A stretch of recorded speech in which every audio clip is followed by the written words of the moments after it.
You said it was 3 reasons why people come to you, the 3 types of people. You said pain, fear of death, and debility. What was the other one you said? Debility, yeah.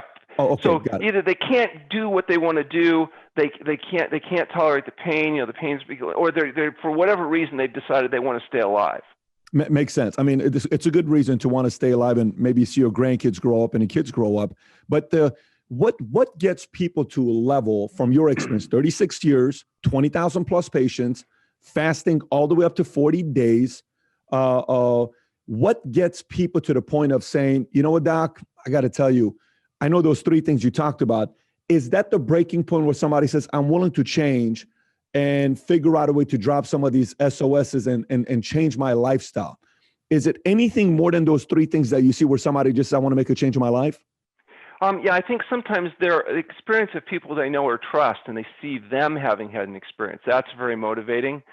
So, they know somebody that had problems like they had, and then they see them go through what appears to be a relatively straightforward process. You adopt a healthy diet, you get enough rest, you do your exercise, and the body heals itself.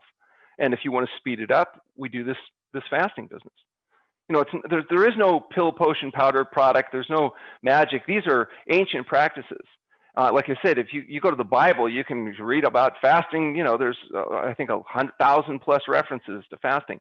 So this idea of giving the body a chance to unwind itself isn't exactly a new concept. And as far as the diet, what are we talking about? A whole plant food diet free of highly processed food products. We didn't used to average 150 pounds of sugar a year per person. In the world of our ancient ancestors, sugar wasn't even existent in a concentrated form like that. And the same thing, salt used to be such a precious commodity that it was used as a means of exchange, worth a salary. It derives from the fact that, these highly fractionated food products used to be rare, not ubiquitous. We've gotten clever, we've gotten smart, we're post-industrial revolution, and as a consequence, we've changed our environment, and now we're in deep trouble. Yeah, in one of your interviews, I think you said your brother called you and said, I had a heart attack. And your reaction to it was not the typical reaction a sibling would have. And maybe if you can Sure. unpack your reaction, it'd be very helpful. Well, my brother is 5 years older than I am, so we grew up together. And, I got involved in this very young. I wanted to be a better basketball player because my best friend, Doug Lyle, used to beat me just mercilessly. And I thought, well, I practiced, it didn't do any good. I thought maybe I'd get healthier and that would give me an edge and I would crush him. Well, the problem was it failed because he adopted the same diet. And he still, to this day, I'm 61 years old. We go out, we play competitive basketball. He still kicks my rear every time.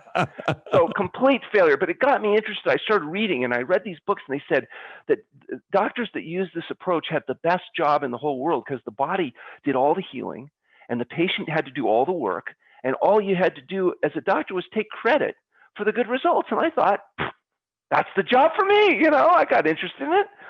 And so, started to pursue this. Anyway, my brother, he continued to live more of a conventional lifestyle. Really brilliant guy, but, ate too much, gained weight, got to the point where his knees were swollen. He couldn't play volleyball anymore, really starting to suffer. And of course, I would always give him, a hard time. And yeah, he didn't want to hear about it.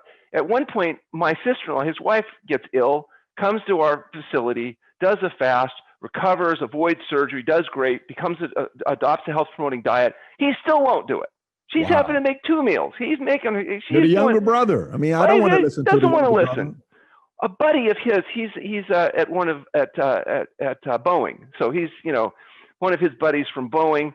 Actually, unbeknownst to him, comes to our facility, recovers his health, quits smoking, overcomes his blood pressure, gets off the drugs, goes home and starts to tell my brother, you should go to this place, TrueNorth. It was really helpful. It's my brother. Won't do it. Finally, I get the call. He's in the hospital. He says, Alan, I've had a heart attack.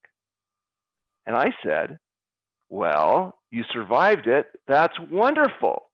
And he goes, no, you don't understand. I had a heart attack. I said, I heard you. Best thing that could have happened. Now you're going to have to start to listen. So the surgeon is telling him he's got to have a 4-way bypass. And I asked him to talk to the surgeon. He asked the surgeon, if I do this, won't they eventually plug up again? And the surgeon explains, yeah, they will plug up again, but it'll last much longer than if we just do stents and whatever. Anyway, long story short, he checks himself out. He adopts a health-promoting diet and lifestyle. He loses 50 pounds. He avoids the procedure. He's passed his stress test. He's had a great outcome. And now he's adopted the diet and lifestyle. Took him having a heart attack and me 30 years of nagging, but nonetheless, today he looks fabulous and he's doing really well. It's been a couple of years now. He's back playing volleyball. Everything looks good. Well, I mean, you said you're 61, so that means he's 66? Yeah. Yeah, I mean, to going out to playing volleyball, doing all that's great to hear at 66 years old. Well, especially after more power to him. And the reason why I wanted to bring up your brother's story is because of you saying the types of people that come to you is pain, debilitating where they can't do certain things or fear of death. They finally say, listen, I may want to do something about my life.